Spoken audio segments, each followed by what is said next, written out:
Bonjour et bienvenue sur ce webinaire DailyFX. Nicolas Lavallée au micro. Nous allons parler des vagues d'Elliott et des fourchettes d'Andrews pour les indices, le dollar et les majors du Forex. Bonjour Canon 974 qui nous vient de la Réunion. Alors le temps pour moi de vous faire le petit panneau d'avertissement pour que vous puissiez me dire si vous entendez bien le son en retour. Donc la négociation sur marge sur le marché des devises via les produits CFD comporte un risque élevé et ne peut être recommandé à tout investisseur. Vous devez être conscient des risques associés au marché d'échange et aux produits CFD et consulter un conseiller financier indépendant si vous avez quelques doutes que ce soit. Toute opinion, information de marché, note de recherche, analyse prix, notification ont pour seul et unique but de commenter l'évolution du marché d'échange et ne constituent en aucun cas un conseil en investissement. FXM ne pourra en aucun cas être tenu responsable de pertes ou dommages occasionnés sans restriction euh, qui pourraient découler directement ou indirectement de l'utilisation de ces informations. Alors on vous répète ça sans arrêt, mais bon, vous savez que c'est important. Nous ne sommes pas des conseillers en investissement, alors ça y est, vous voilà tous arrivés. Donc bonjour Yoda, bonjour MF, bonjour Jean, bonjour Gilles 17. Donc merci pour vos retours sur le son. Bah, vous êtes nombreux, je relais pas tous les messages. Alors on a pas mal de choses à voir ensemble et puis j'aimerais qu'on se prête ensemble à un petit exercice aujourd'hui, notamment pour ce que j'appelle la détermination des points d'énergie. Donc on va voir ça principalement sur le FTSE. Donc ça va être un exercice évidemment un peu théorique puisque ce sera de la simulation, mais vous verrez un petit peu comment je procède pour déterminer mes zones de retournement, on va dire stratégiques, qui fait que si le marché suit ses trajectoires, on obtient donc des opportunités de trading. Donc ça va être intéressant, vous allez voir. Alors, ce que je vais faire, je vais vous parler d'abord donc de l'US dollar en H4. On va passer rapidement sur les majeurs du Forex, donc l'euro, le GBP, l'USD et l'AUD donc face au dollar américain. On en profitera donc pour regarder on va dire nos propositions de trade que j'ai mis sur DailyFX au travers de mes articles donc sur l'USD et l'AUD. Sur le Moon, on n'est pas enclenché et pour l'instant il donne aucun signe de faiblesse, donc on regardera ensemble, mais pour l'instant rien de bien intéressant à faire sur cet actif. Et puis on regardera le DAX en H4, le SP en journalier, l'UK Oil en daily, l'UK 100 en hebdo, avec donc les cas pratiques relatifs au point d'énergie. Et puis si on a un peu le temps, on regardera aussi l'indice de Hong Kong, le HKG33 sur la plateforme FXCM en hebdo. Voilà, bon bah écoutez, j'espère que vous allez bien, j'espère que votre aide se passe bien. Bonjour Alain, bonjour Frédéric, vous êtes nombreux comme d'habitude. Je pense qu'on n'aura pas de problème technique puisque là je suis sur une ligne assez sécurisée, ce qui n'était pas le cas la semaine dernière. Donc on démarre avec l'US dollar. Alors l'US dollar, j'ai toujours une vision bullish sur cet actif. Attention à ce soir, on a le compte rendu FOMC, donc publication du compte rendu à 20h. Ça peut faire l'objet de volatilité relativement importante. Donc quand c'est comme ça, vous abandonnez vos graphes intraday, j'ai envie de dire vos graphes M15 horaires, et vous vous mettez sur des horizons H4, j'ai envie de dire minimum. Donc là, plus question de tenir vos positions intraday, j'ai envie de dire après 18h. Simplement parce que le compte rendu peut amener de la volatilité. Alors j'ai pas de boule de cristal, je ne sais pas si ça va vraiment être le cas ou si ça va faire pchit, mais si c'est le cas, ça peut faire mal. Et donc on ne peut que vous conseiller d'être prudent. Alors moi ce que j'aimerais sur FOMC, c'est que le marché aille chercher notre fameuse zone des 12 000, 12 015. Donc je vous ai donné une petite fourchette d'Andrews baissière. Si on a bien fait une vague 1 sur les 12 100, je pense que ce drapeau finira par casser. Voilà. Maintenant, pour des raisons de money management, comme je vous avais déjà commenté sur un de mes précédents articles, j'aimerais que le marché vienne chercher donc cette zone des 12 000, ce qui nous permettrait d'avoir une stratégie d'entrée technique avec un stop relativement large, mais un money management tranquille pour aller chercher les 12 200. avec donc différentes zones de TP. Donc ça avait fait l'objet d'un article précédent, donc puis je vous l'avais présenté le webinaire dernier, donc je vais pas revenir dessus. Pour l'instant, donc notre zone n'a pas été effleurée. Pourquoi? Parce qu'on avait effectivement, on avait ce canal, donc le marché a été recherché le bas de ce canal en l'alignant sur les hauts, et donc n'a pas été cherché malheureusement une zone un peu plus basse, donc acte, donc on n'est pas dedans. S'il doit casser ce soir directement, eh bien tant pis, hein. De toute façon, l'US dollar, au-delà de l'opportunité de trade qu'il peut nous offrir, nous apporte surtout une vision, on va dire, stratégique, hein, par rapport au majeur, et nous sert principalement de boussole. Alors on va aller voir donc l'euro USD. Donc ça veut dire quoi, hein? Ça veut dire que j'aimerais qu'il baisse un peu, hein, que le dollar, donc les autres monnaies s'apprécient face à ce dollar pour nous offrir finalement des points d'entrée. Hein, la conversion de ce que je suis en train de vous dire sur le dollar, c'est que même si vous ne le tradez pas, par exemple parce qu'il ne serait pas disponible sur votre plateforme, le fait de savoir que le dollar arrive sur une zone d'achat, ça voudra dire qu'on aura peut-être des opportunités de vente qui arriveront sur l'euro face au dollar, sur l'AUD face au dollar, et peut-être une opportunité d'achat ou de repositionnement à l'achat sur l'USD CAD. D'accord? Donc on va aller voir ce qui peut se passer donc par effet miroir, hein, sur l'euro et les majeurs. Donc on va commencer par l'euro. Bien, vous voyez ici l'euro, c'est vrai que c'est difficile de le vendre là où on est, hein, simplement parce que on est posé au milieu de canaux. Vous savez, moi j'aime bien, alors c'est ma méthodologie, hein, évidemment, c'est ce que je vous enseigne. Moi j'aime bien intervenir sur des zones potentielles de retournement qui nous offrent des bons rewards. Voilà. Ici, là j'ai pas de plan à vous proposer. Ce qu'il faudrait, c'est que bien l'euro en fait remonte. Voilà.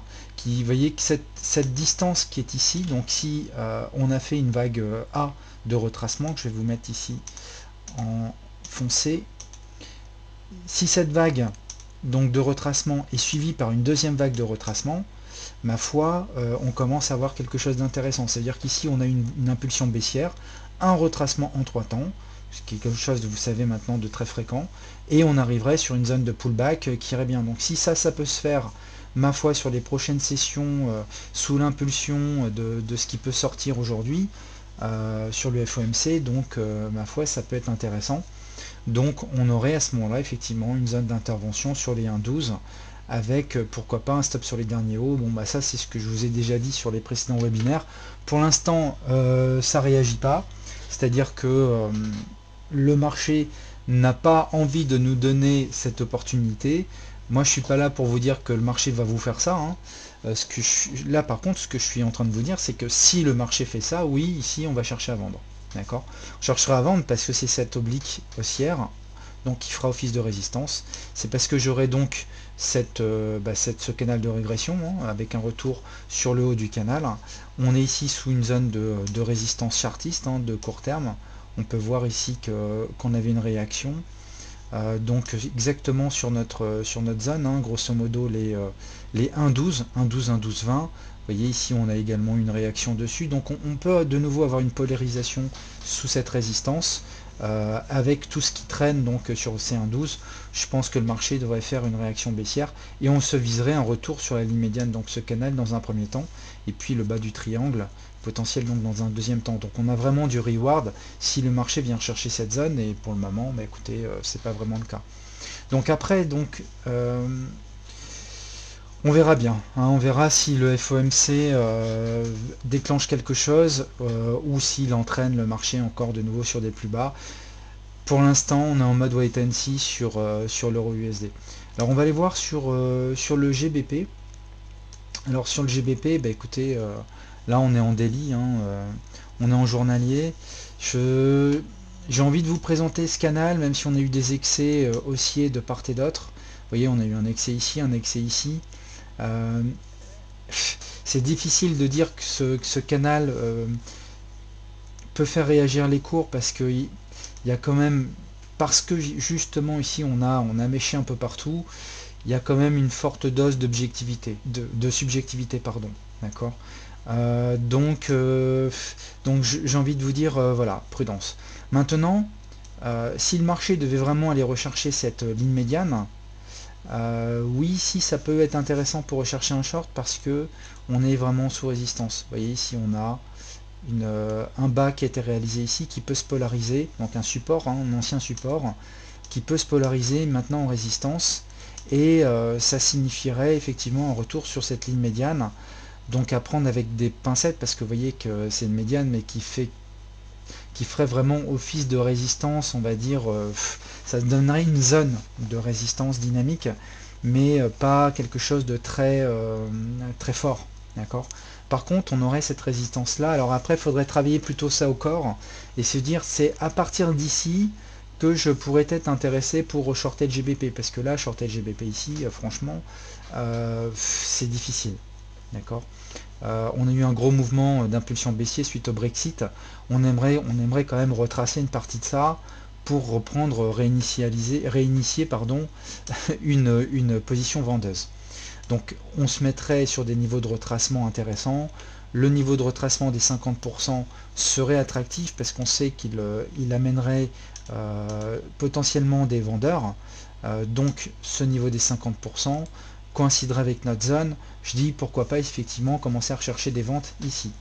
Le problème que j'ai, c'est que j'ai pas de canal en fait pour timer. Moi j'aime bien associer des zones de résistance avec des hauts de canaux baissiers, puisqu'à ce moment-là on se retrouve vraiment sur ce que j'appelle des clusters temps-prix, et ces clusters temps-prix nous permettent de rendre robustes en fait les prises de position. Ici c'est délicat. Alors on a bien ici potentiellement, vous voyez, une structure en double top. Alors je vois que vous posez pas trop de questions sur le chat, peut-être que confirmez-moi que vous entendez toujours bien le son. A priori hein, tout se passe bien sur le plan technique, mais comme je vois que vous n'êtes pas trop réactif, peut-être parce que vous écoutez assidûment ce que je suis en train de vous expliquer, et évidemment je vous en remercie, mais confirmez-moi que vous êtes bien toujours que vous entendez toujours le son, ça me rassurait totalement. Alors donc on a eu un top ici, et on a eu un bottom ici, donc on a eu potentiellement une structure en double top. Le problème c'est que c'est difficile de trouver un canal qui me permet d'utiliser en fait merci Frédéric. Donc c'est bon, ok. Donc c'est difficile de trouver un canal sur la base de ces points pivots là. Je peux le faire devant vous hein, très rapidement, vous allez voir. Si je prends une fourchette d'Andrews et que donc je l'associe à ces points pivots et que je la relie, et que donc, alors évidemment cette fourchette d'Andrews elle n'a aucun sens, mais si je l'ajuste sur les derniers bas pour en faire un canal de régression, vous voyez qu'elle a un angle qui est tellement vertical que je crois pas qu'on va avoir de réaction sur le marché là-dessus. Elle me permet pas vraiment de modéliser quoi que ce soit. Elle m'apporte pas un canal décent. Alors en fait, les canaux, ça c'est important, j'aime les positionner sur des nœuds héliotistes. Donc ici, si on a bien eu donc une vague 3-4, hein, ce que je vous avais donc expliqué depuis longtemps sur cet actif, je vous avais donc indiqué donc A, B, C, donc W, et une vague X ici avec une vague Y, et donc l'idée de positionner une fourchette sur ces nœuds héliotistes. Maintenant, si on a une structure un peu plus compliquée, c'est-à-dire que le point X n'était pas ici mais ici, avec une vague donc A et une vague B en 3 temps, donc une vague B complexe, et bien ça veut dire que notre connecteur étant ici, on aurait une fourchette d'Andrews qui serait différente, puisque nous aurions donc une fourchette comme ceci, que l'on pourrait ajuster donc sur les bas, et là on obtiendrait quelque chose de plus significatif en termes d'angle et donc en termes de résistance. Voyez, et à ce moment-là, on retrouverait ici, vous voyez, des contacts sur la partie basse. Bon, et également sur la ligne médiane. Vous voyez, donc est-ce que le nœud héliotiste, donc W, se trouvait ici avec une vague un peu complexe pour arriver jusqu'à notre vague Y? C'est possible, mais franchement, j'ai vu des cas plus simples. D'accord? Donc cette fourchette-là, peut-être, mais je la trouve quand même un peu trop tirée par les cheveux et un peu trop arrangeante pour justifier en fait un cluster temps pris sur les 1,38, 1,39. D'accord. Donc peut-être que le marché oscille sur ce décompte-là, mais franchement, je vous le donne plus pour, on va dire, sur le plan théorique que sur le plan pratique, parce que utiliser ça comme point pivot pour la fourchette, c'est possible, mais c'est un peu tordu, d'accord. Même si sur le plan idiotiste, c'est possible, je trouve ça un peu tiré par les cheveux pour la rendre, pour lui donner, on va dire, une quelconque assise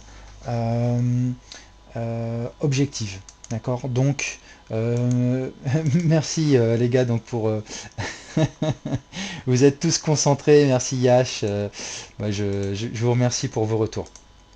Donc voilà, donc pas de canal temps pris à vous proposer malheureusement, que des résistances chartistes et Fibo pour justifier le fait qu'un retour sur les 1,38 pourrait faire l'objet donc d'une recherche de short de nouveau. D'accord, avec en TP1 un retour sur le bas du canal, et puis ma foi, si le GBP devait être hyper bearish, on peut très bien casser ce canal là aussi par le bas, ce qui ferait qu'à ce moment là on attendrait après tout pullback de nouveau pour repartir baissier. D'accord. En tout cas, c'est très difficile pour moi de vous conseiller un quelconque achat sur la livre après le Brexit. Je pense qu'on est dans une phase un peu compliquée sur laquelle le marché a besoin de digérer l'information. On attend un retracement pour reshorter le GBP. Ce retracement, pour l'instant, on ne sait pas s'il va avoir lieu. En tout cas, ici, c'est très difficile de le vendre, on va dire, pour des questions de risque-reward uniquement. D'accord. Voilà. Alors, on va maintenant aller, il est 16h17, on tient le timing, on va aller voir l'AUD puis l'USD CAD. Donc l'AUD USD, écoutez, on était en short sur cette zone. Donc écoutez, là on a eu un point intéressant. Vous voyez, donc on va voir comment va se terminer cette bougie journalière. Mais bon, vous voyez, on a toujours en fait un AUD qui réagit sur la partie haute, ici. Cette oblique verticale. Donc idéalement, vous savez ce qui serait bien, ce qui serait sympa, c'est que on clôture sous ce point qui est ici, là aujourd'hui, parce que si on devait clôturer sous ce point, donc sous les 0,7450, ça veut dire que, donc je vous le mets ici, voilà, ça veut dire qu'on aurait de nouveau en fait une avalanche baissière. Donc ça serait bien. Parce que si voilà, donc la journée n'est pas terminée, encore une fois, il va y avoir le compte rendu du FOMC ce soir. Donc si on devait clôturer là-dessous, ça veut dire quoi techniquement? Ça veut dire que là on va pas prendre de position aujourd'hui, on va attendre le compte rendu, on va voir ce qu'il va nous amener, d'autant plus que on espère que le dollar va baisser pour nous apporter des opportunités des opportunités pour réentrer donc dans le sens du dollar. Sur l'AUD USD, donc là ce que je suis en train de vous dire, c'est que si le FOMC finalement amène l'AUD sur un plus bas, eh bien le point d'entrée que vous aviez potentiellement obtenu sur la base de mon analyse ici va vous permettre, donc avec un stop je ne sais pas si vous avez mis un stop sur les derniers hauts ici, je ne sais pas si vous êtes en short sur l'AUD. Moi je vous avais dit ici que l'idée c'était de rechercher un stop sur un point d'entrée baissier sur l'AUD USD. Ce que je peux vous dire, c'est que si vous êtes entré sur la base de cette avalanche qui était ici, vous voyez on a une avalanche en journalier, vous voyez ça c'est le genre de price action qui est toujours intéressant à exploiter. Pourquoi? Parce qu'on a une fausse cassure par le haut, fausse cassure, et puis derrière on avale deux bougies. D'accord, donc ça c'est ça veut dire quoi? Ça veut dire que d'un point de vue psychologique on a été chercher des stops et que derrière on enfonce. D'accord, donc c'est bearish, c'est un price action bearish, on sort les éventuels vendeurs du marché par une mèche haute pour les faire rentrer derrière. Donc ça permet de développer un momentum, et nous techniquement quand on voit en fait une structure en chandelier japonais comme ça veut dire qu'on attend clôture et on short la clôture. avec un stop au-dessus de la valente. Donc si c'est ce que vous avez fait, et que le marché nous en refait une ici, eh bien ça veut simplement dire que le stop que vous aviez au-dessus de la valente, eh bien maintenant baisse et vient se positionner ici. Et c'est tout à fait logique d'un point de vue chartiste, parce qu'on est protégé quelque part par cette oblique baissière, d'accord, et que bon bah si le marché finalement donc on se retrouve quelque part par là, devait après revenir et casser notre stop, c'est qu'il sort de l'oblique, et que bon bah là il y a maintenant des questions à se poser sur cet AUD USD, d'accord. Donc c'est le point. Donc on verra ce qui va sortir du FOMC. Moi je suis toujours un petit peu embêté sur cet AUD. Tant qu'on est sous cette oblique baissière, je privilégie les shorts. Maintenant attention, si le marché revient chercher donc le bas de ce canal haussier, puisque là je pense qu'il faudra, comme je le disais, prendre des TP, parce qu'on peut de nouveau avoir un rebond haussier sur l'AUD USD, d'accord. En tout cas pour l'instant le price action est bearish. On va voir comment on va se clôturer cette bougie, on verra ce que va donner le FOMC. Vous avez juste une petite action à réaliser si on casse le plus bas, d'accord. Si le marché vient casser le plus bas, je pense que vous pouvez baisser votre stop tranquillement. Est-ce que on peut shorter ici avec un stop sous les derniers hauts? Ma foi, j'attendrai le FOMC, d'accord. Si vous n'êtes pas entré en short sur l'AUD USD, attendez le FOMC tout simplement, parce que ce qui peut se passer, c'est que le FOMC finalement revienne tester cette partie-là. On peut avoir de la volatilité ce soir, donc on peut tout à fait avoir de nouveau un marché qui revient tester finalement la zone de résistance, puis derrière rechute, d'accord. Si c'est le cas, si on a un véritable price action baissier qui se développe, bon bah on pourra de nouveau essayer de réentrer dans la zone avec cette fois-ci un stop chartiste assez proche, le dernier haut, d'accord. Pour l'instant tout ça c'est un peu de la spéculation, on verra bien ce qui sortira du FOMC. Alors on va aller voir l'USD CAD, et après oui on ira voir le DAX, on va aller voir les indices. Alors le chat n'est pas en retard, c'est simplement moi qui suis en retard pour valider vos commentaires. J'ai en fait le chat sur un autre PC, donc je le fais avec une autre souris, je suis pas toujours voilà en avance pour relayer vos commentaires. Alors on va aller voir l'USD CAD ensemble. Alors vous voyez l'USD CAD, bon on était, je vous avais donné en fait ici un point d'achat sur cette bougie qui était là. Donc c'était l'objet d'un article précédent sur DLFX. Donc exactement, je vous avais demandé d'entrer sur cette bougie avec un stop sous le point C. Le stop a pu être légèrement remonté en dessous du point B maintenant. Donc on a développé une vague A, une vague B en plus ou moins un triangle. On a fait notre vague B donc, qui se terminait ici. Si vous avez acheté sur la base de ma recommandation, bah vous êtes bien, puisque maintenant on a cassé donc l'oblique haussière et que le marché donc a montré a priori une vision bullish, je l'espère, jusqu'à notre objectif qui est aux alentours des 1,3380, d'accord. Donc si vous n'êtes pas dedans, si vous n'êtes pas dedans, bah vous devez attendre un pullback. Est-ce que ce pullback va se faire ce soir? C'est pas impossible. En tout cas, il faudrait je pense travailler ça un peu plus au corps, peut-être dans un horizon H4. C'est pas évident de vous proposer une fourchette d'Andrews ici, à dire vrai. La seule fourchette d'Andrews ou une fourchette ou un canal de régression pour vous aider à timer l'entrée. En fait, le seul canal qui est intéressant, c'est celui-ci, puisque on a fait une vague A, une vague B, et donc en l'alignant sur les bas, on connaît notre objectif qui est un retour des prix sur le haut donc du canal. D'accord. Et à partir de là, on ne cherche plus à acheter de l'USD CAD, on va plutôt au contraire rechercher des positions plus ou moins contrariennes sur cet actif. En tout cas, si je devais donner une fourchette ici, ouais, ça serait quand même compliqué parce qu'il y a trop de vagues. J'ai du mal en fait à vous donner j'ai du mal à vous donner quelque chose de fiable. Je pense qu'ici, il faudrait plutôt raisonner en termes de retracement. Vous voyez ici, on a un mouvement, on a peut-être eu effectivement une vague 1, 2, 1, 2, 3, 4 et une vague 5. Donc là, on va faire peut-être un retracement qui peut nous emmener effectivement en pullback sur cette oblique. Donc si cette oblique devait revenir un peu plus bas, vous voyez, c'est pas forcément évident d'être objectif sur le tracé d'une oblique comme celle-là, avec un mouvement aussi chevauchant. Donc ce que je ferais, c'est que je mettrais simplement des niveaux de retracement, tout simplement.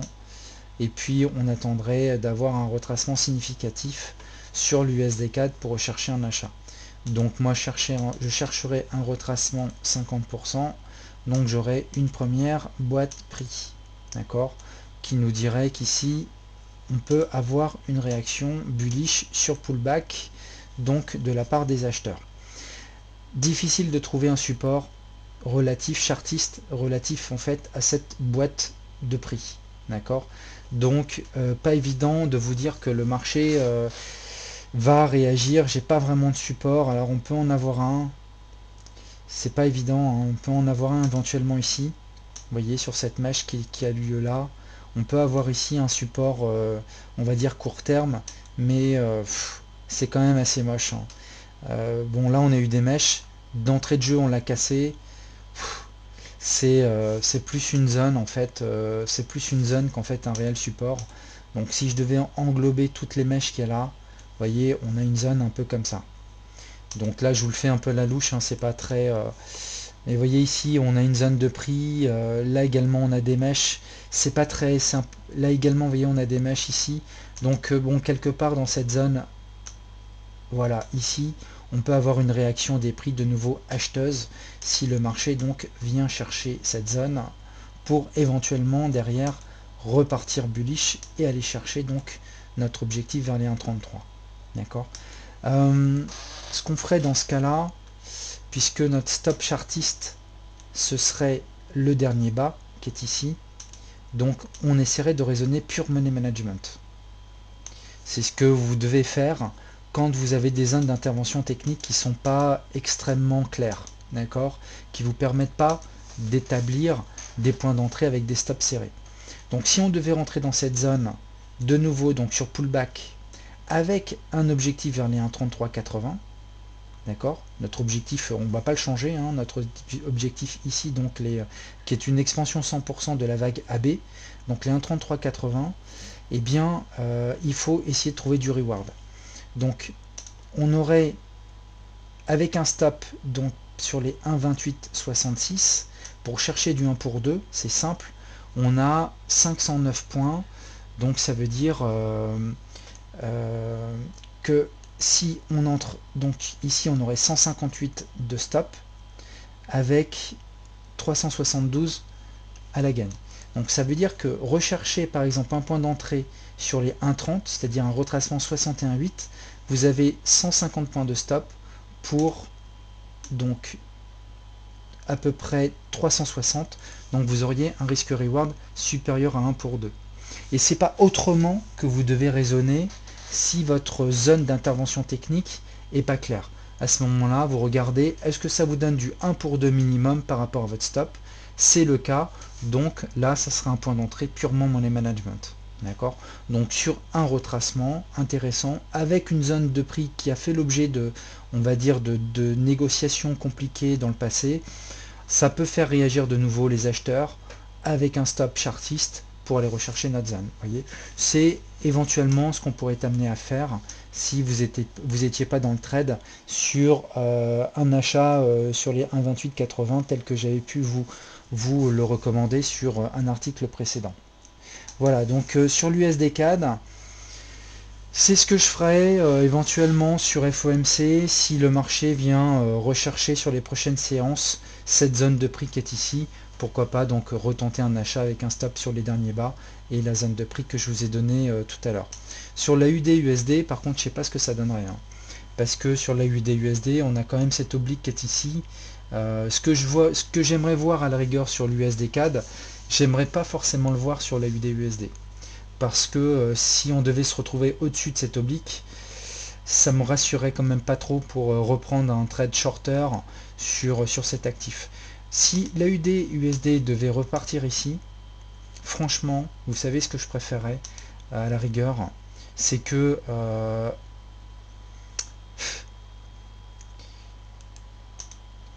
c'est pas évident. C'est pas évident en fait d'entrer.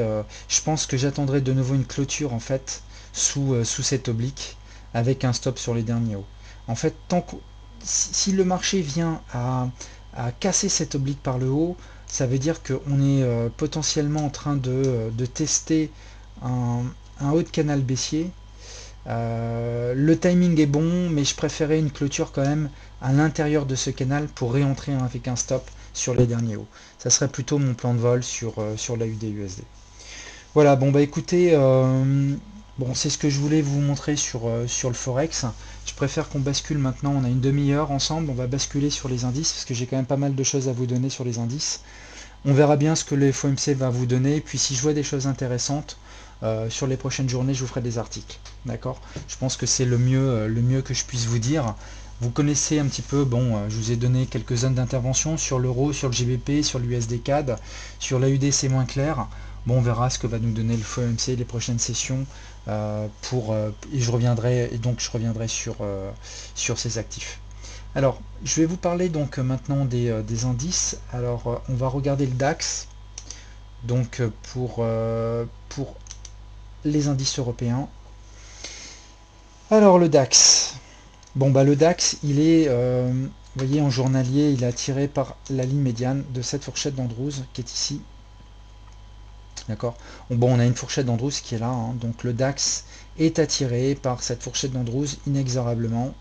Je pense que en H4, on est en train de, c'est pas super évident en termes de décompte. C'est pas évident du tout. Je pense qu'on a fait une vague 1 ici avec une vague 2 en flat et que le marché est en train de terminer sa vague 3. Est-ce qu'il va la terminer ce soir sur FOMC? C'est pas impossible. En tout cas, j'ai quand même l'impression qu'on est en train de faire un biseau chartiste sur le DAX. Donc, moi, je vous invite un peu à la prudence sur cet actif, simplement parce que ça, c'est quand même dangereux comme structure. Vous voyez, alors, je replace ma fourchette d'Andrews. Vous voyez, ici, si je lis ma fourchette d'Andrews, donc, sur les points héliotistes, donc, sommet de vague 1, sommet de vague 2, en l'alignant sur les bas, on voit bien qu'on a un problème en fait, hein, sur le DAX. On est en train de longer la partie supérieure et elle fait vraiment office de résistance. Donc on a une résistance dynamique, une oblique haussière qu'on peut longer, hein, bien entendu, hein, on peut continuer de longer. Donc pour l'instant, on n'a pas de signal technique de vente, d'accord, mais je suis certain que si je vous montre un oscillateur, donc le RSI par exemple, je vais vous le mettre de suite, hein, je vais ajouter un RSI, je suis sûr, mais alors à peu près sûr qu'on est en train de faire une divergence baissière. Donc je vais mettre le RSI tout de suite. Alors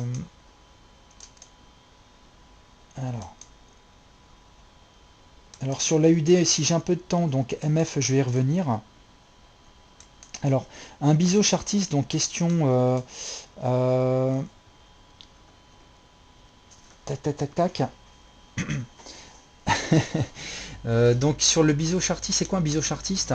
C'est simplement en fait une structure qui nous dit que le marché reste haussier, mais il est en train de perdre en momentum, c'est-à-dire que il est en train d'osciller à l'intérieur en fait de deux obliques qui convergent. Voyez, donc j'ai une oblique supérieure et j'ai une oblique inférieure. Et ces deux obliques convergent, c'est-à-dire que le marché est en train de finalement il reste haussier, hein, mais il est confiné dans un espace de plus en plus petit.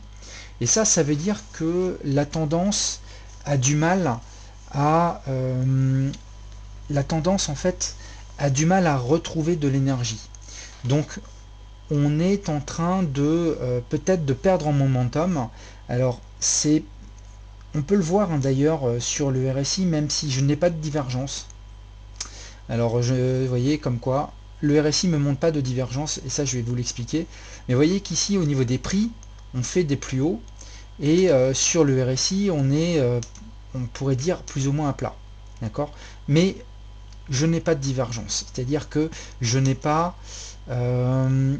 si j'avais eu par exemple un point ici sur le RSI, j'aurais eu donc un RSI qui baisse avec des prix qui montent. Donc c'est ce qu'on appelle une divergence haussière, mais je ne l'ai pas simplement parce que le RSI, bah écoutez, il continue de monter. D'accord? Donc pas de divergence.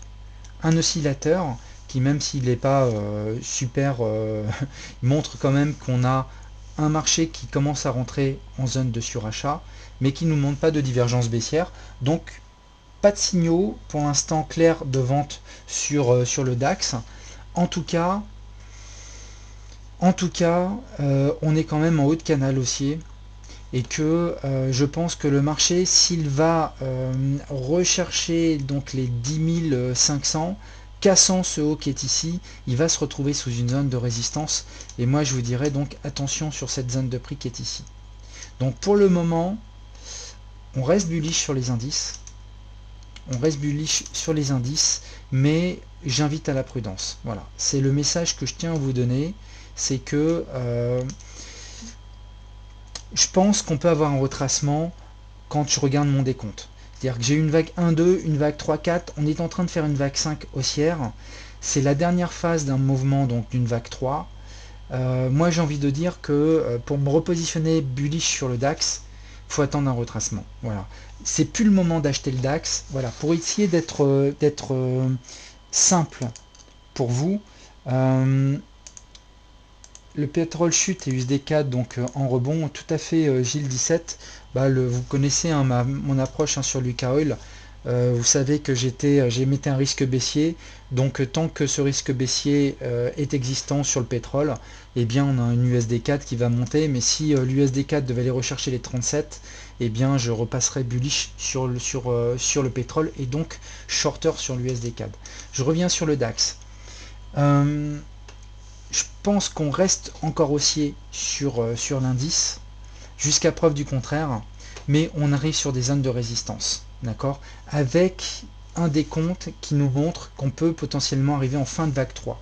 Ça veut dire quoi? Ça veut dire que techniquement, ici, il n'y a plus rien à faire sur l'indice, il faut attendre que le DAX retrace. Et si le DAX se met à retracer quelque part dans cette zone, eh bien, on aura un canal pour nous aider derrière. Là, il est ajusté sur les bas et sur les hauts. Si le marché vient rechercher cette zone et retrace sur les 10 000, vous voyez, en respectant ce timing, on retrouvera une zone de support claire, chartiste. D'accord, vous voyez ici, zone de contact, zone de contact. On retrouve ici de nouveau une zone de contact. Donc si le marché revient là, on a notre support chartiste qui va venir nous aider, et le bas de notre canal de régression. Donc là, clairement, l'idée ça serait de rechercher un achat.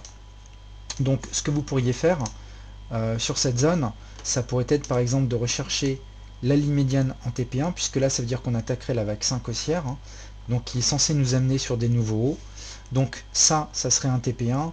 Vous pourriez mettre un stop arbitraire, donc un stop sur, vous voyez ici on a une zone de support, donc un stop légèrement sous cette zone de support, rechercher du 1 pour 1, et puis rechercher donc derrière, je vais vous mettre ça en grand, une cassure donc du canal baissier, vague 5, pourquoi pas sur les 10 800. Ça vous donne un risque reward supérieur à 1 pour 2 en cumulé, mais j'aurai l'occasion de revenir dans le détail sur ce type de money management. En tout cas, une chose est sûre, c'est que si le marché vient à retracer sur cette zone de prix pour aller rechercher les 10 000, je pense qu'ici on a intérêt, je pense, à se repositionner à l'achat sur le DAX. Pour le moment, je pense qu'il n'y a pas grand chose à faire, du moins en unité H4, on est sous résistance, on arrive pour moi sur une fin de mouvement, une fin de vague 3, attendons un retracement. On va aller voir le SP. Le SP en journalier.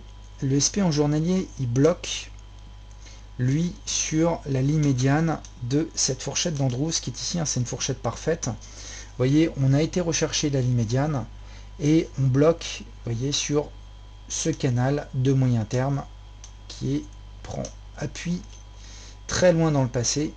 Vous voyez, on a ici, excusez-moi, je suis en train de perdre un peu ma voix. On a un beau canal haussier, hein, sur le SP. Ce canal haussier vague 1-2, donc nous avions eu un running flat. Ce running flat derrière a trouvé un zigzag en vague 4, donc vague 1, 2, 3, 4. On a rebondi sur le bas du canal, on a été rechercher la ligne médiane, et ce que fait actuellement le SP, eh bien, c'est de travailler cette ligne médiane, donc de ce canal de régression de moyen terme. C'est pas du tout illogique que le marché ici bloque sous cette résistance dynamique. Il a besoin d'accumuler de l'énergie et moi je ne sais pas vous dire si il va réussir à sortir de cette zone ou pas.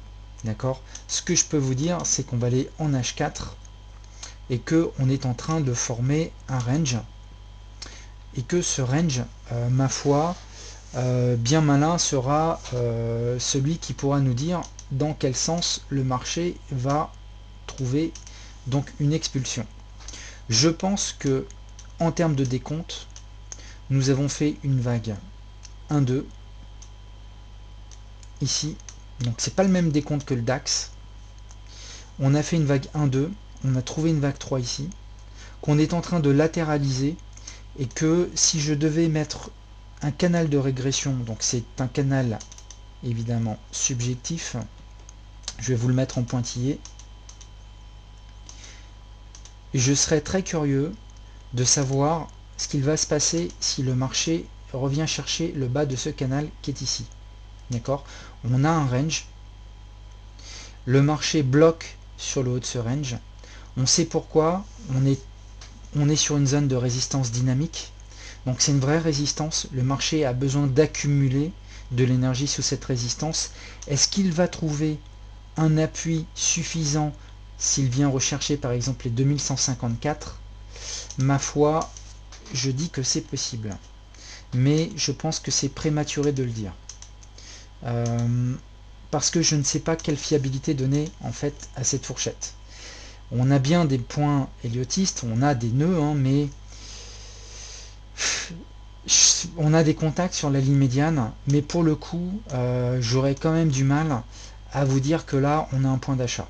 D'accord, même si le décompte nous dit que potentiellement, on peut avoir une fin de vague 4, ce qui m'ennuie, c'est que je n'ai pas...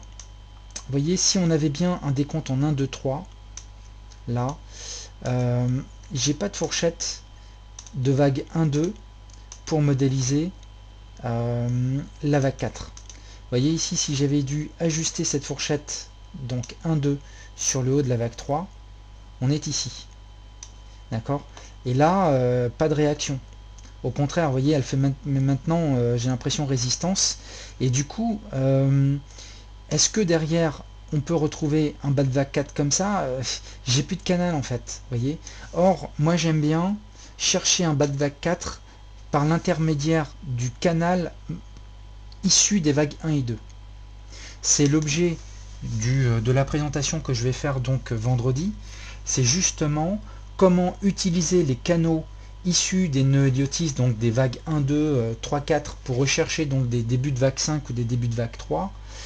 Là, je n'ai pas de canal issu de la vague 1-2 qui me permet de rechercher un bas de vague 4.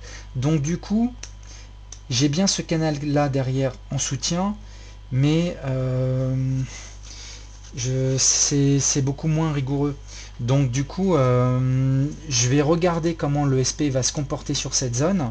Est-ce qu'on va... C'est le genre en fait de situation pour lequel j'ai besoin de m'assurer d'un vrai price action bullish avant de vous proposer quelque chose. Donc, si le marché vient rechercher le bas de ce canal, rebondit et casse la résistance, d'accord, là je vous donnerai quelque chose. C'est-à-dire que je vous dirai, bon bah oui, ok, on casse une résistance, voyez, donc le haut de l'ancien range. On avait trouvé un appui sur le bas de ce canal haussier, donc là on est bullish avec un stop sur les derniers bas et on vise, voyez, un retour TP1 sur la ligne médiane et ce que j'appellerais plus communément un report de range. D'accord? On ferait un report de range et puis on se donnerait un TP donc par report de range. D'ailleurs mon range il est un peu plus. Vous voyez, si je devais rechercher ici quelque part un support pour constituer un range, on aurait quelque chose comme ça. D'accord?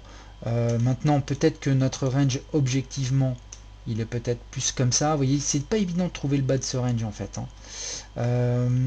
Donc on verra bien où est-ce que le marché rebondirait. Si le marché rebondit ici, bon bah ok, là on a notre edge comme ça, et du coup j'aime bien prendre quand même plusieurs mèches, on aurait un report de range comme ceci. Ça coïnciderait plus ou moins avec notre zone de TP1, donc là je dirais d'accord, si on rebondit là et qu'on casse la résistance, stratégie de breakout, on a un stop ici, on vise un TP1 ici 1 pour 1, et puis derrière on laisse traîner donc notre trade sans toucher à notre stop, mais en ayant pris 50% des bénéfices ici, de façon à neutraliser tout risque sur cet actif. Vous voyez, c'est le genre de plan que je pourrais vous être amené à proposer, mais pour le moment, comme sur le DAX, on est sous résistance et il nous faut un retracement. D'accord? Est-ce que ce retracement va trouver sa finalité ici? Pour le coup, j'en sais absolument rien. Mais si jamais le marché devait effectivement rebondir, rechercher ce point, rebondir, casser ça, bon bah d'accord, à ce moment-là, on pourrait rechercher un achat sur breakout et puis rechercher des plus hauts. Donc vous voyez, c'est quelque chose encore de très... c'est très... c'est pas spéculatif, c'est juste que je ne sais pas si le marché va faire ça. D'accord? Mais ce que je peux vous dire, c'est que pour le moment, on est sous résistance, on bloque, et il n'y a rien à faire tant qu'on ne casse pas la résistance.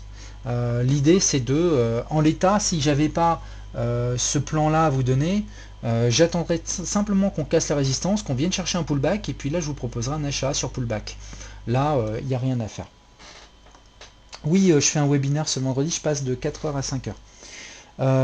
Une vague 4 à plat, c'est donc possible, Canou? Bah oui, tout à fait, c'est possible, une vague 4 à plat, pour moi, il n'y a pas de problème. Je peux tout à fait te trouver du WXY, enfin en fait une combinaison un peu complexe dans un range. Voilà. Alors, voilà, on va voir comment on va finir cette fichue semaine. On m'a dit que quand le SP baisse, le DAX baisse, et est-ce que le contraire est vrai? Bah, ça dépend. En fait, c'est vrai que on a souvent une corrélation positive entre les indices américains et les indices européens. J'ai envie de dire le matin, c'est le DAX qui sert de locomotive et le SP suit le DAX. Et l'après-midi, c'est plutôt les indices européens qui suivent les indices américains. D'accord? Donc ça dans une logique intraday. Après, bon bah chaque indice a ses propres amplitudes, hein. On a vu que les indices américains avaient effectivement une amplitude beaucoup plus importante. Donc ils superformaient nettement les indices européens. Donc tant qu'à acheter, autant acheter des indices américains. Maintenant, si on a des indices européens qui sont un peu à la traîne et des indices américains qui arrivent sous résistance, bah ma foi, à un moment donné, il y a un rattrapage qui peut se faire côté européen et donc des indices européens qui peuvent se mettre à superformer. D'accord? Moi, j'ai pas de règle générale à vous donner en termes de corrélation. Je préfère raisonner en termes de zone stratégique et je pense que c'est beaucoup plus sain. Voilà, bah, je voudrais terminer avec Lucas 100. Lucas 100, donc là maintenant je vais vous donner donc une vision un peu théorique de la façon dont on peut aller rechercher des zones stratégiques de retournement. D'accord? Donc là, on laisse le tombé pragmatique et on repasse avec une casquette d'analyste. Alors, nous voilà sur Lucas 100. Bon, Lucas 100, ça va être l'article que je vais publier pour DailyFix aujourd'hui. Justement, ça, c'est l'article que je vais publier. Donc, je vous le donne un peu en avant-première, mais comme ça, vous aurez mes explications et surtout la façon dont je construis un petit peu ces zones. Vous savez que j'étais acheteur sur Lucas 100, sur les 6000, donc c'est un article que je vous ai depuis le 30 novembre 2015, je vous indique que cette zone est une zone d'achat. D'accord? Simplement parce que bon, on a un décompte à l'appui, on a des canaux qui nous aidaient, on a une zone de support chartiste, donc c'était une zone, on va dire. Alors, question de la part de AM34. pour revoir le web en streaming, bah, je posterai la playlist en fin de webinaire pour que vous puissiez la noter et elle vous donnera la liste de toutes les vidéos bah, bonne piscine Totof, hein, j'en profite pour le souligner. Donc je vous donnerai le lien pour retrouver tous mes webinaires en vidéo streamée YouTube. Alors je me concentre parce qu'il reste 10 minutes. Bon, on avait une vision bullish, j'avais une vision bullish sur Lucas 100 depuis les 6000. Cette vision s'est confirmée, on sort du zigzag, donc on a bien une vague 4 ici, on est en pleine vague 3. On ne peut plus acheter maintenant Lucas 100 en hebdo là, il fallait l'acheter ici. Soit vous l'aviez acheté ici de façon très audacieuse, soit vous l'aviez acheté ici de façon, j'ai envie de dire, moins risquée, avec un stop sur les derniers bas. Acheter là, c'est compliqué parce que bah, vous avez un stop technique qui n'est pas du tout évident. Par contre, quand le marché revient tester le bas du canal, vous avez un stop qui est très clair, parce que si le marché vient casser ça, on sort complètement du canal aussi. Donc c'est la raison pour laquelle moi j'avais dit les 6000, c'était vraiment une belle opportunité. D'accord. Alors Yas, non, j'aurais pas le temps de faire un point sur l'or malheureusement aujourd'hui. Mais je le ferai sur le prochain webinaire où je verrai pour produire un article sur les prochains jours ou la semaine prochaine sur l'or. Alors, vous allez voir ce que je vais vous montrer là, hyper intéressant. On a donc, bon, on a cassé donc ce canal. Donc, l'idée c'est de, si vous n'aviez pas acheté là et que vous cherchez un positionnement swing sur Lucas 100, c'est de rechercher maintenant des achats sur retracement. Donc, ce qu'on va faire, c'est qu'on va ensemble déterminer des points d'énergie qui vont nous permettre de mieux comprendre ce qui peut se passer sur Lucas 100 les prochaines semaines. Donc, accrochez-vous parce que il va falloir être concentré. Alors on va regarder en fait les différents swings qui peuvent nous aider à bâtir des fourchettes d'Andrews. Des fourchettes d'Andrews ou canaux de régression. Donc on a eu un bas ici, on a eu un bas ici, remarquable. Donc là on a eu un haut, on a eu un bas ici. Donc ça va nous permettre d'établir une première fourchette. D'accord? Vous savez que j'accorde une importance très importante sur les fourchettes et les canaux de régression. On a eu également un point ici et un point ici. Donc on a ici, vous voyez, on a ce que je appelle des zones de retournement. Hein. D'ailleurs, ça peut être vu comme des ETEI, hein, ça a une épaule, une tête et une épaule. D'accord. Donc de ça, en fait, vous avez des objectifs chartistes pour ce genre de structure. Ok. Bon, on est en tendance baissière, épaule, tête, épaule, donc derrière, objectif chartiste qui nous emmène plus haut. Bon, c'est pas ça qui va m'intéresser. Moi, ce qui m'intéresse, ce sont les fourchettes qui sont issues de structures de retournement de ce genre. Si je prends une première fourchette que je vais associer sur ce point bas, le point haut et le point qui est ici, vous voyez que cette fourchette, elle explique pourquoi le marché a rebondi sur ce point qui est là. D'accord. Le marché a simplement retrouvé un support dynamique sur le bas de cette fourchette d'Andrews. D'accord. Donc cette fourchette, je vais la mettre en vert, je vais la mettre d'une couleur différente que le bleu, je vais la mettre en vert comme ceci. Voilà, donc c'est une première trame. Donc on voit que là, on a, si le marché vient chercher le haut de cette fourchette, on aura une résistance. Vous allez comprendre pourquoi j'aimais ce genre de trajectoire. Donc on est en train de faire une vague 3. Cette vague 3 va rencontrer un problème quand elle va arriver sur les 7000, 7080. On va être sur résistance et on va être sur le haut de ce canal de régression. Donc ça sera plus le moment. Vous voyez, de toute façon ici, c'est très difficile d'acheter. On n'a pas de stop et on a qu'un petit objectif. Donc il va falloir attendre. Le marché peut très bien maintenant aller rechercher la ligne médiane de cette fourchette pour faire une vague 4. Vous voyez, on a fait 1, 2, 3, 4 et aller rechercher une vague 5 qui peut de nouveau trouver problème sur la partie supérieure donc de ce canal. À ce moment, on aurait une divergence baissière et donc fin de vague 1 avec un retracement important à venir. Et si ce retracement arrive, donc je ne vous dis pas que c'est ce que le marché va faire, mais si le retracement arrive jusque cette zone, on a un beau point d'énergie haussier, puisque nous serions sur le bas de ce canal Andrews, en pullback de cet ancien canal de régression baissier, et sur une zone chartiste, haussière. Donc là, clairement, si le marché suit ce genre de trajectoire, On est en début 2017, on va chercher de nouveau acheter, cette fois-ci, de nouveaux swing, Lucas 100. D'accord? Mais il va se passer quand même pas mal de choses entre-temps. Alors, on a également une fourchette d'Andrews à positionner sur les vagues 1 et 2. Cette vague 1 et 2, en termes de fourchette, doit nous permettre de rechercher le point bas de la vague 4. Donc, on va la positionner ensemble. Cette fourchette, je la positionne sur les bas. Alors, parfois, c'est une fourchette, parfois, c'est un canal de régression qu'il faut ajuster. Et je vais l'ajuster donc précisément sur les points bas. Vous voyez, ici, je l'ajuste. Voilà. Donc, vous voyez ici, si le marché vient chercher un point haut ici, on voit que la fourchette d'Andrews également coïncide avec le haut de cette fourchette qui est là. Donc là, on a en fait un point d'énergie baissier. Alors, est-ce que ça veut dire qu'en hebdo, on va chercher à shorter ce point-là? Non.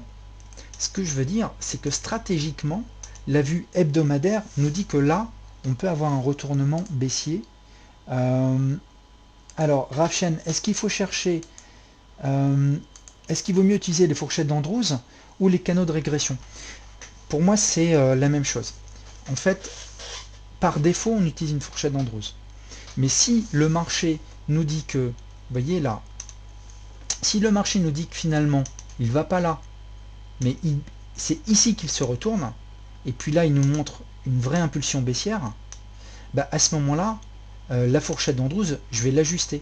C'est-à-dire que je vais non pas considérer qu'elle est ajustée sur les bas, mais je vais l'ajuster sur la dernière information du marché, qui serait ce haut qui est ici. À ce moment-là, ma fourchette d'Andrews, je vais l'ajuster, je l'ajusterai sur les hauts. Et du coup, les points d'énergie seraient un peu plus bas. D'accord? Donc, fourchette d'Andrews ou canaux de régression, j'ai envie de dire, par défaut, on prend la fourchette d'Andrews, mais on l'ajuste pour tenir compte de la réalité du marché, de la dernière information qu'on a. La dernière information, c'était ce bas qui était ici, et donc j'ai ajusté très légèrement le point pivot, et donc ici, on aura une zone haute de ce canal de régression, donc de cette fourchette. D'accord? Quand vous n'avez pas d'infos, vous utilisez la fourchette d'Andrews sur les points pivots précis, et quand le marché vous donne une indication, eh bien tenez compte et modifiez l'angle de votre fourchette pour tenir compte de cette information. D'accord? Il y aurait beaucoup à dire sur les canaux de régression et les fourchettes d'Andrews. En tout cas, je reviens donc sur ma trajectoire. Si le marché vient chercher ce point-là, on a un problème. On est sur des hauts Andrews. Okay, donc là, le marché peut retracer. Si le marché vient retracer sur ce point qui est ici, eh bien ma foi, qu'est-ce qu'on pourra dire? On sera sur le bas de l'Andrews, on sera en pullback de ce canal de régression baissier, et on sera sur la ligne médiane haussière de notre canal. Ça veut dire quoi? Ça veut dire qu'ici, on a un point d'énergie haussier, et qu'on peut s'attendre à un rebond. C'est la raison pour laquelle je vous ai donné ces trajectoires. C'est que si le marché bute bien là, et qu'il vient là, c'est-à-dire qu'ici on a quand même une probabilité intéressante que le marché retrace, puisqu'on a plein de résistances dynamiques. Et si le marché retrace d'un point de vue timing ici, on a beaucoup d'éléments pour nous dire qu'effectivement le marché va rebondir, et qu'à ce moment-là ce sera notre vague 5. Cette vague 5 peut aller rechercher la ligne médiane par action-réaction de cette fourchette, montrant de facto une divergence baissière, et de nouveau point d'énergie baissier, puisqu'on sera de nouveau en retour du haut du canal, voyez, haussier qui est là, on sera sur la ligne médiane qui est également une résistance. Ma foi, ça serait un bon objectif de fin de vague 5. Et du coup, on peut retracer jusqu'à 50% de toute la vague 1 qui a commencé ici, 1, 2, 3, 4. Vous voyez, en plus on a un support chartiste et 5. Et du coup, un retracement 50% nous emmènerait où? Nous emmènerait eh bien, sur notre zone de rebond. Je vais la mettre ici, je vais enlever les 38,2. Donc là, évidemment, on est beaucoup plus loin dans le futur, on est beaucoup plus loin. Mais vous voyez, cette zone-ci, retracement 50-61, nous amènerait sur une zone de rebond technique de par nos fourchettes et nos canaux de régression. Donc vous voyez, c'est ce genre de choses que je peux être amené à rechercher en termes d'idées de trading. voyez la construction que j'essaye d'avoir, c'est que je vais tracer mes canaux. Alors évidemment, tout ça, je vais les ajuster, hein. Si le marché ne va pas rechercher ce point, mais finalement chute avant, je vais ajuster mes fourchettes. Mais pour l'heure, au regard des informations techniques que j'ai positionné mes points d'énergie baissiers et haussiers. Et je vais voir si le marché suit ses trajectoires, ça me donnera des zones stratégiques d'intervention. D'accord? Et vous voyez qu'ici, donc on aurait zone vague 1, vague 2, avec une vague 3, TP1, ligne médiane, d'accord? Un retour sur les 7000, et puis TP2, de nouveau un retour sur le haut du canal. Donc vous voyez un petit peu comment je travaille mes zones. J'essaye, au travers des canaux et des fourchettes que je vais ajuster régulièrement en fonction des informations que le marché me donne, je définis donc des zones, des contraintes qui pèsent sur le marché. Si le marché suit mes trajectoires et arrive sur mes zones de contraintes, on sait qu'on a une zone d'intervention très intéressante avec des objectifs qui deviennent clairs, qui seraient en TP1 des retours sur le canal de régression, la ligne médiane du canal de régression. Donc ici, TP1, on recherche la ligne médiane de notre fourchette d'Andrews. Ici, TP1, on recherche la ligne par action-réaction de notre canal donc de régression. Et puis TP2, des expansions relatives donc à nos vagues héliotistes. Tout un programme, mais c'est en faisant comme ceci. Merci Gilles. 17. Alors M34, si tu as des coupures, je pense que c'est peut-être ta connexion internet, hein, mais pour le coup j'ai une bonne connexion là, donc je pense pas que ça vient de moi. En tout cas, ce genre de recherche que je fais me permet donc d'asseoir les décomptes héliotistes que je propose, puisque en fait je vais rechercher systématiquement des hypothèses héliotistes qui ne viennent pas contredire mes études de chartiste de canaux. Voilà. Et donc ça me permet de rapprocher finalement l'analyse chartiste de l'analyse héliotiste. Et quand en plus vous voyez que j'ajoute par-dessus des niveaux donc d'expansion et de retracement Fibonacci, hein, qui viennent également de la théorie héliotiste, eh bien on arrive à switcher d'une approche analytique à à quelque chose de résolument pragmatique qui nous permet donc derrière de faire du trading avec le money management qui va bien. D'accord? Donc trois axes analytiques, Fibonacci, chartiste par les canaux et héliotiste. On fusionne les trois, ça permet de répondre aux questions où, à quel prix, déjà quelle est la direction, qu'est-ce que je cherche à faire, quel est le niveau de prix je cherche à acheter ou vendre, et quand, grâce aux canaux, et donc vous répondez aux fameuses questions que vous devez vous poser, où, quand, quoi, et puis le money management derrière pour le comment. Donc vous avez quelque chose de complet derrière. Donc après, à vous de voir hein, si vous voulez utiliser ça ou autre chose. Hein. Vous avez d'autres outils hein, qui permettent d'élaborer des stratégies, des stratégies de prix et de timing. Moi, ça c'est ce que je vous propose. Hein. Vous en connaissez la qualité. Donc après, j'espère que ça vous plaît en tout cas et que vous apprenez des choses. Voilà, bah, écoutez, ce webinaire est terminé. Merci donc Canou. Il faudrait des exemples, plus d'exemples. Y aura-t-il des vidéos disponibles? Bah, Canou, oui, mais les vidéos que je ferai, ça sera des vidéos de formation. Donc c'est quelque chose que je travaille. Donc je travaille sur un support de formation que je proposerai donc pour les clients FXCM, tout au moins pour les nouveaux clients FXCM. Donc il y aura quand même une logique économique hein, derrière ça parce que ça va correspondre à un énorme travail de ma part. Oui, effectivement, je vais faire des contenus relatifs à tout ça. Mon idée, c'est d'apporter un système qui va vous permettre de trader même sans vous arriviez à faire des comptes héliotistes. Donc quelque chose qui va vous permettre en fait de tracer, donc de trouver ces zones d'énergie, ces zones de points de retournement. Et qui va vous permettre dans une logique où vous apprenez Elliott dans le temps, et bien de vous améliorer progressivement, mais déjà de commencer à trader. D'accord? Donc j'essaye de faire en fait un support de formation qui va vous permettre d'être quand même directement dans l'action et en apportant des money management qui seraient donc de plus en plus précis au fur et à mesure de votre progression dans l'analyse héliotiste, mais déjà qui vous permet de trader sur la base des canaux et des niveaux Fibo. Donc un support de formation qui sera en 3 temps, les canaux, chercher les points d'énergie, chercher les points de retournement, quel est le money management, en 2, intégrer du Fibo dedans pour avoir un money management plus précis encore, des objectifs plus précis, et puis 3, tout l'apport donc de l'analyse héliotiste qui va vous permettre d'être encore plus objectif et surtout de rendre cette étude encore plus robuste, puisque là vous aurez donc le dernier axe analytique, et donc c'est très important parce que vous savez que les fourchettes je les passe sur des nœuds héliotistes, donc si vous n'avez pas la théorie héliotiste, vous pourrez vous planter sur les fourchettes, et donc ça vous permet voilà, de solidifier tous ces schémas analytiques.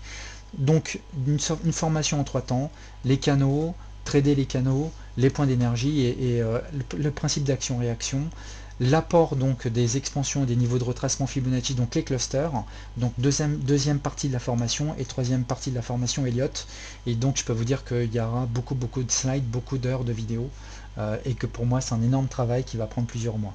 Voilà. Bien écoutez, j'espère que tout ceci vous a plu. Merci Yas pour Lucassan. En tout cas, voilà, c'est ce que j'essaye de... donc les vidéos seront disponibles dans plusieurs mois, hein.